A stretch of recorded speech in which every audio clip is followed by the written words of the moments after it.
Chile, ang layunin ni Sebastian para sa Diyos. October 21. Kolosas Kapitulo 2 Versikulo 2. Upang mga aliw ang kanilang mga puso, sa kanilang pagkakalakip sa pag-ibig, at sa lahat ng mga kayamanan ng lubos na katiwasayan ng pagkaunawa, upang makilala nila ang hiwaga ng Diyos, sa makatuwid bagay si Kristo. Mahilig maglaro ng soccer si Sebastian, kaya natuwa siya nang i-sign up siya ng kanyang mga magulang para sa soccer lesson sa Global Mission Life Hope Center malapit sa kanilang tahanan sa Santiago, Chile. Nagsumikap si Sebastian sa pag-eensayo at mabilis na siya ay natuto. Ang kanyang mga coach ay mga kabataan na naglilingkod sa Life Hope Center bilang one-year mission volunteers. Di nagtagal ay natanto niya na higit pa sa soccer ang natututunan niya. Nakilala ni Sebastian si Jesus sa pamamagitan ng mga volunteer missionaries. Sabik siyang ibahagi ang kanyang bagong pag-ibig kay Jesus sa kanyang mga magulang.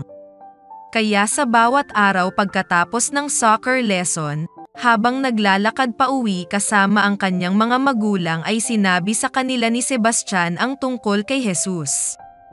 Pagkatapos ay nagkasakit ang lola ni Sebastian. Nag-aalala si Sebastian kaya sinabi niya ito sa kanyang mga kaibigan sa Life Hope Center.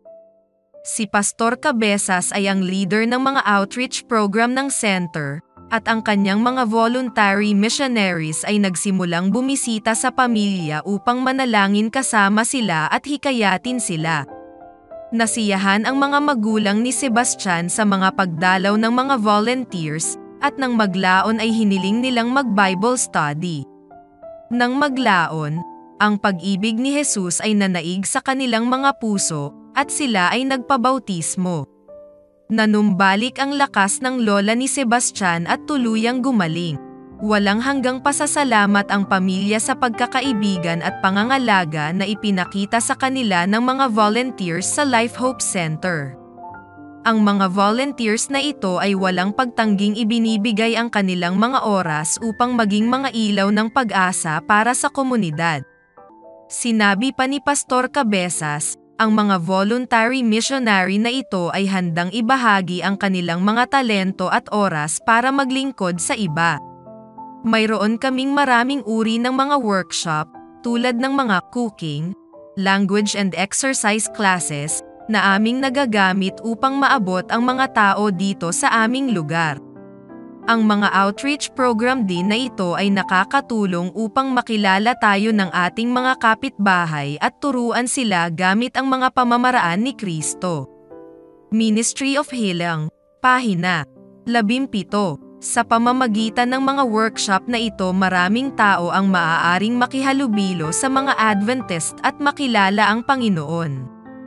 Tuwang-tuwa si Sebastian kapag nakikinig siya sa kanyang mga magulang na nag-uusap tungkol sa kanilang bagong buhay. Sabi niya, tinulungan ako ng Life Hope Center na magkaroon ng salita ng Diyos sa aking puso.